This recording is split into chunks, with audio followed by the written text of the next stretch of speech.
Oi, Eni, tudo bem? Tudo bem, Tiago. Nosso Senado Notícias Revista está chegando com muita informação. Pois é, Eni. Essa semana estamos cheios de novidades. Estamos sim, Tiago. Vamos ver no programa de hoje. Comissão de Direitos Humanos debate os desafios para superar a violência doméstica contra a mulher. Os partidos devem reservar pelo menos 30% dos recursos do fundo eleitoral para financiar as candidaturas femininas. Campanha Setembro Amarelo quer chamar a atenção para o crescente número de suicídios no Brasil e no mundo. O Senado Notícias Revista começa agora.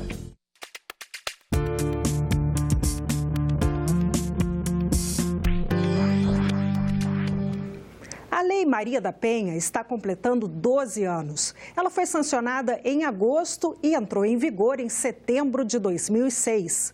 Para lembrar a data e a importância da lei, a Comissão de Direitos Humanos ouviu especialistas, integrantes de organizações sociais e vítimas de violência. Na audiência pública foram apontados os desafios para superar a violência doméstica contra a mulher.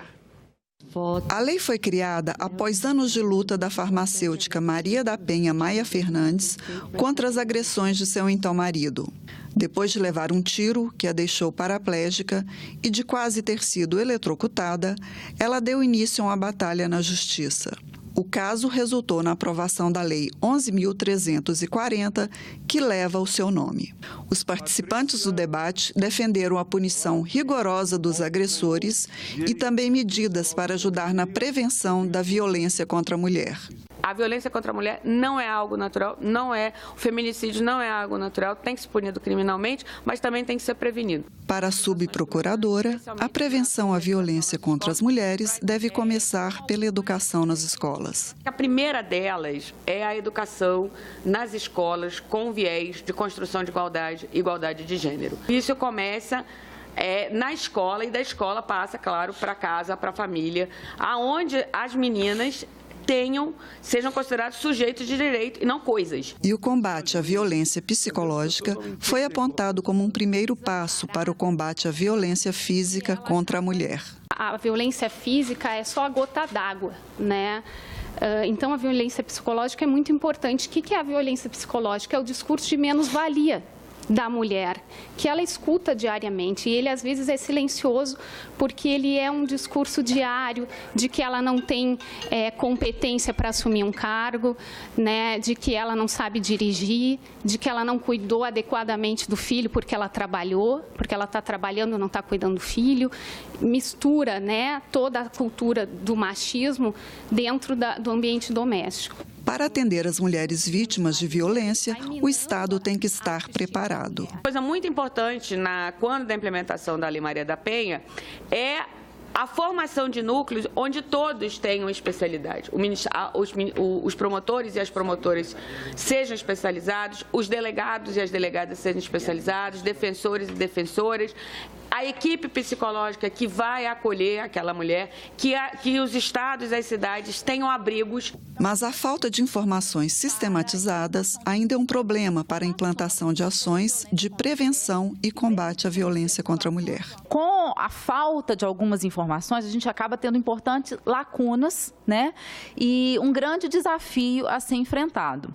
O feminicídio mesmo, muitas vezes ele não é contabilizado, né, como tal, como feminicídio, e o feminicídio doméstico, às vezes, ele é difícil de ser apurado quando ele não acontece dentro do domicílio. Então, as estatísticas, elas precisam realmente de avançar para que a gente possa avançar mesmo em políticas, né, voltadas para isso.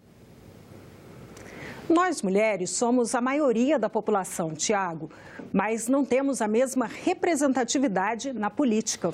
É verdade, Eni, mas para tentar equilibrar essa balança este ano, pelo menos 30% dos recursos do fundo eleitoral deverão ir para candidaturas femininas. Elas são mais de 77 milhões, representam 52% dos eleitores. As mulheres são uma força importante no processo eleitoral. Aos 71 anos, Dona Nini sabe bem disso. Acho que as mulheres têm força para mudar o resultado da eleição. Inclusive, na minha casa, já transformei voto.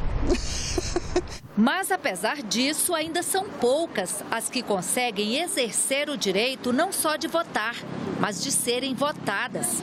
Só um número pequeno de mulheres se arrisca a entrar numa disputa dominada pelos homens. E um número menor ainda consegue se eleger. No Congresso Nacional, só 11,3% dos parlamentares são mulheres.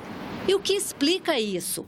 Uma mulher no poder é algo super subversível, como se ela estivesse no espaço errado. Um homem público, geralmente é um homem de poder. Uma mulher pública, em geral, é uma prostituta. Então, a gente precisa mudar certos conceitos e, principalmente, também pensar o sexismo que as mulheres enfrentam no exercício da política. Não é só uma resistência política. Geralmente, o que se usa para atacá-las são valores sexistas. A vida sexual, o vestido, a roupa que ela utiliza, se ela é solteira. Se continuamos nessa cultura machista, patriarcal, dizendo que é das mulheres a nossa responsabilidade, que as igrejas reforçam, que os candidatos de extrema-direita reforçam, né? Como se a gente tem que continuar só dentro de casa, cuidando. Então, se a gente não altera essa lógica, a gente não tem o tempo para fazer até política. Porque se vai para o trabalho, chega, criança, não sei o quê, é casa, e os homens se dão o luxo de sair do trabalho e vão fazer política. Desde 2009, a lei eleitoral brasileira exige que os partidos e coligações reservem pelo menos 30% das candidaturas nas eleições proporcionais para mulheres. Mas, na prática, o que prevalece são as candidaturas de laranjas, ou seja, mulheres que são registradas apenas para que as coligações cumpram a exigência das cotas. Nas últimas eleições, por exemplo, dos mais de 16 mil candidatos que não tiveram nenhum voto, quase 90% eram mulheres. Muitas delas sequer sabiam que eram candidatas. Há uma maioria enorme de mulheres que se lançaram e não tiveram nenhum voto, 0 votos, quer dizer que nem ela votou nela mesma. Ou seja, ela não foi merecedora sequer de um voto. Isso demonstra com muita clareza que essas mulheres foram usadas. Porque se não tiver 30% de mulher, a decisão, a jurisprudência do tribunal é no sentido de que essa chapa cai.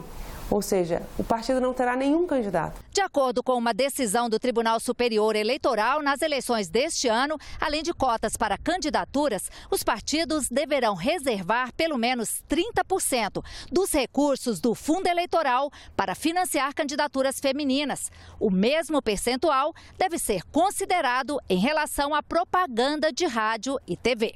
A expectativa é grande, e mais ainda para as eleições de 2020 municipais, porque como essas decisões elas foram após a data, o prazo de filiação partidária, muitos partidos não conseguiram também ir atrás de mulheres.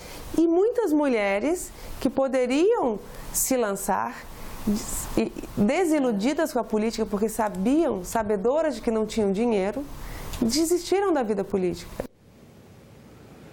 Um boletim divulgado recentemente pelo Instituto de Pesquisa Econômica Aplicada, o IPEA, reconhece nosso país como pioneiro em políticas de participação social na gestão pública. Pois é, Eni, em época de eleição é bom a gente entender melhor como atuar para fiscalizar os nossos governantes já eleitos e os que vão ser eleitos também. O Observatório Social de Brasília é uma associação sem fins lucrativos que busca a transparência e o controle social dos gastos públicos. O presidente da associação explica por que decidiu se juntar ao grupo.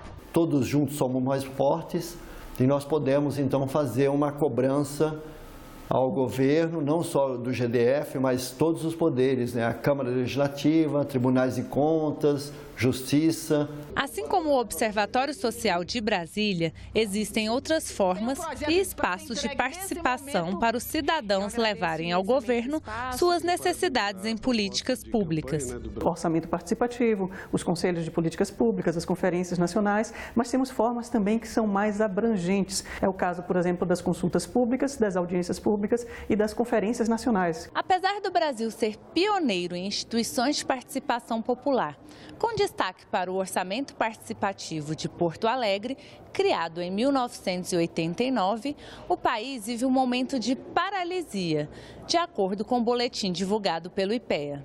Essa estagnação ocorreu por dois motivos principais. O primeiro, por uma simples desorganização da máquina pública que houve nos últimos 3 anos por conta das mudanças políticas. E o segundo motivo foi porque a gente começou a duvidar da eficácia desses instrumentos e muitas vezes olhando de forma negativa para essas experiências. Para esta professora do curso de Gestão de Políticas Públicas, a comunidade não pode ser considerada a única culpada pelo pouco controle nos gastos e investimentos feitos pelo governo. O próprio Estado, os grupos que estão à frente, os grupos de poder que estão à frente, ou então a própria gestão, não considera importante fomentar essa participação. Não há um interesse, muitas vezes, de fomentar essa cultura participativa para que haja uma qualidade da democracia. E ficam as dicas. Se a gente não participa, a maneira de gastar os recursos públicos, a maneira de realizar as políticas públicas passa a ser definida por pessoas que não vão ter esse contraponto e esse controle por parte da sociedade. O cidadão não pode mais só esperar 4 anos para votar e achar que o representante dele vai fazer o trabalho dele. É preciso que o cidadão seja hoje ativo, que ele se envolva nas questões públicas. Chamar a atenção para o crescente número de suicídios no Brasil e no mundo é o objetivo do Setembro Amarelo, uma campanha mundial da qual o Brasil faz parte desde 2014. Várias organizações participam do evento, como o Centro de Valorização da Vida e a Associação Brasileira de Psiquiatria. Confira na reportagem de Dinalva Ferreira. Tensão, angústia, desespero. A dor não compartilhada. O sofrimento da alma que, em alguns momentos da vida, se torna insuportável. A pessoa começar a ficar tristonha, tendendo ao isolamento, sem vontade de participar das coisas da vida que normalmente a interessava. Ela não consegue conviver com aquela dor e ela acaba se isolando ali dentro dela de uma forma para tentar conviver. Atrás do véu de silêncio que esconde um tema tão delicado, estão números que comprovam que o suicídio já se transformou em um sério problema de saúde pública. A cada 40 segundos, uma pessoa tira a própria vida em algum lugar do planeta. Aqui no Brasil, são 32 suicídios por dia. Já somos o 8º país em número de mortes desse tipo no mundo. Para tentar mudar essa realidade, é preciso falar. No Centro de Valorização da Vida, CVV, que tem unidades espalhadas por todo o país, tem sempre alguém disposto a ouvir, acolher, dividir o peso da dor.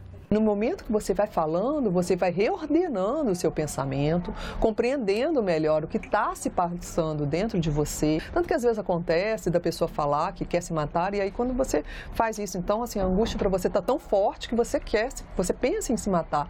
Ela fala, não é isso que eu estou pensando. Porque o próprio processo da fala fez com que ela refletisse sobre aquilo de uma outra forma. Não é que ela queira morrer, ela não quer viver com aquela dor. Segundo a OMS, 9 de cada 10 casos de suicídio poderiam ser evitados, principalmente com a ajuda e atenção de quem está por perto. O alerta amarelo nas cores do Congresso e em ações espalhadas pelo Brasil é uma forma de chamar a atenção para o problema. Fazer com que cada um e todos sejamos o olhar atento aos sinais da dor que o outro já não consegue segurar sozinho. É só com o alerta à população que a situação vai mudar.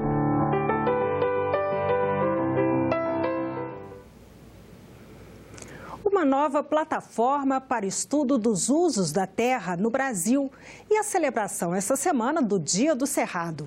Temas de hoje da coluna Momento Eco com o jornalista César Mendes.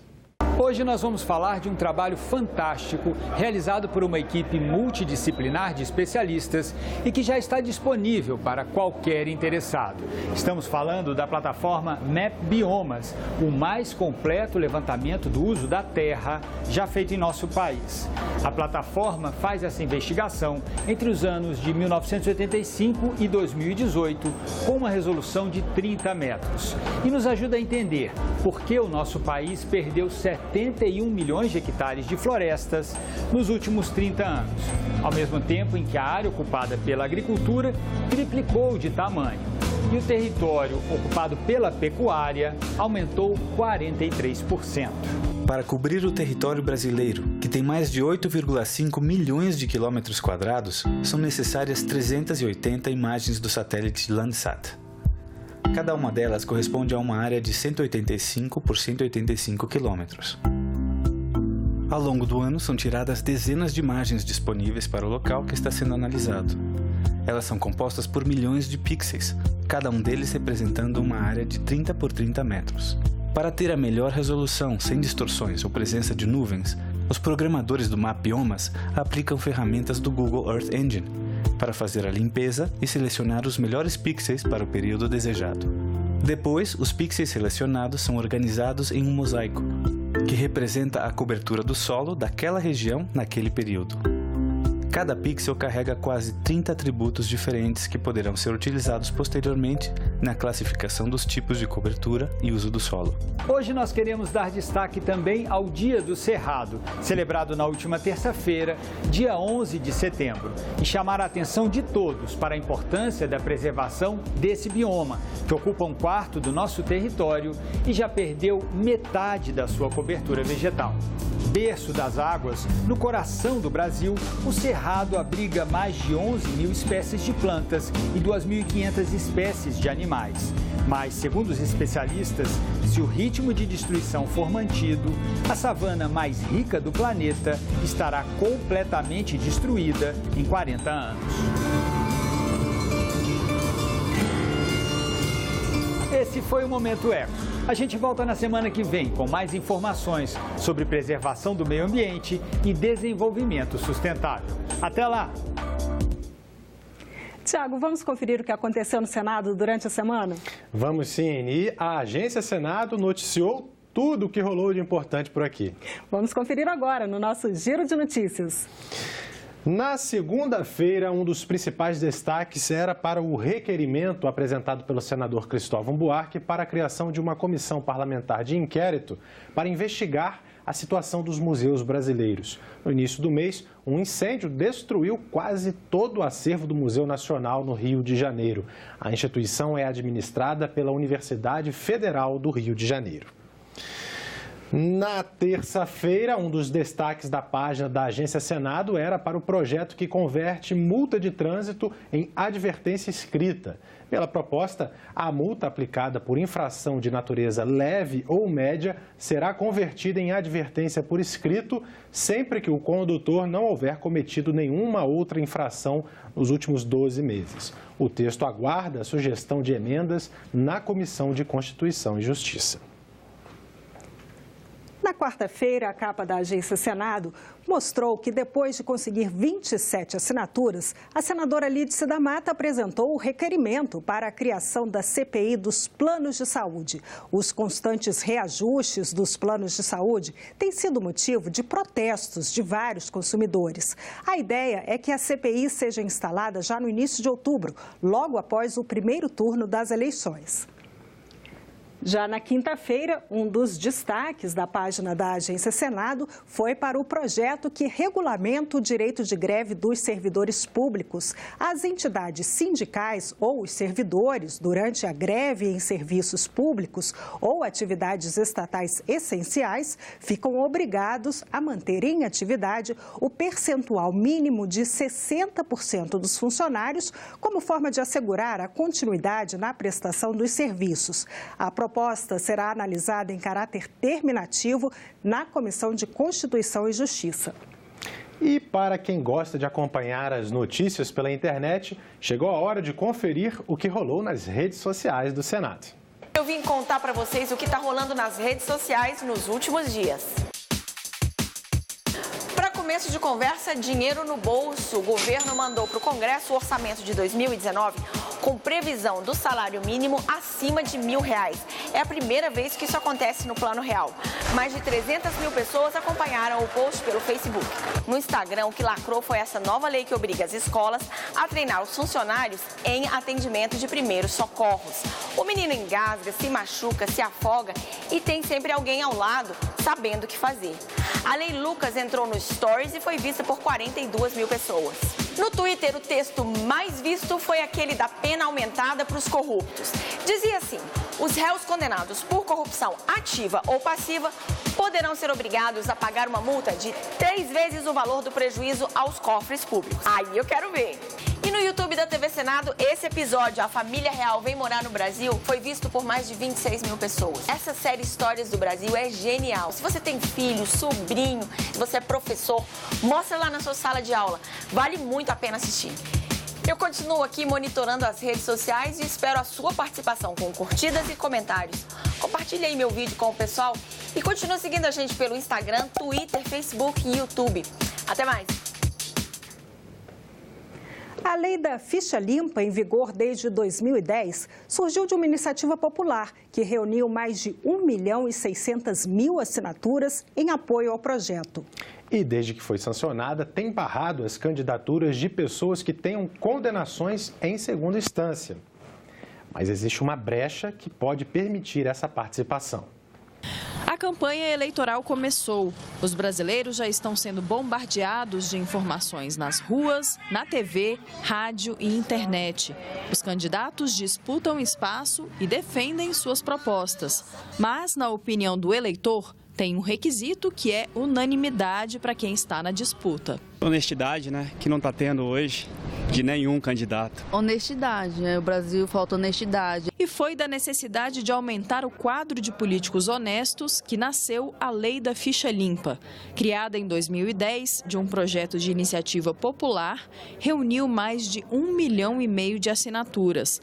Passou a valer a partir de 2012 e trouxe várias alterações à lei das inelegibilidades, como impedir que uma pessoa condenada a partir da segunda instância possa disputar eleições. O princípio da lei é o princípio de evitar que pessoas que tenham condenações por problemas graves, como improbidade administrativa, desvio de recursos públicos, permaneça em cargo público, gerindo recursos públicos da população. Na primeira eleição, em que ela foi testada, já afastou mais de 1.000 candidatos que tinham problema, tinham condenações e que não poderiam ser candidatos, estavam inelegíveis. Mas existe uma brecha na lei da ficha limpa. O candidato que está sendo julgado pode conseguir uma liminar para suspender a inelegibilidade, o que só é possível caso já tenha entrado com um recurso e o Superior Tribunal de Justiça decida que é aceitável. Mas isso gera uma consequência.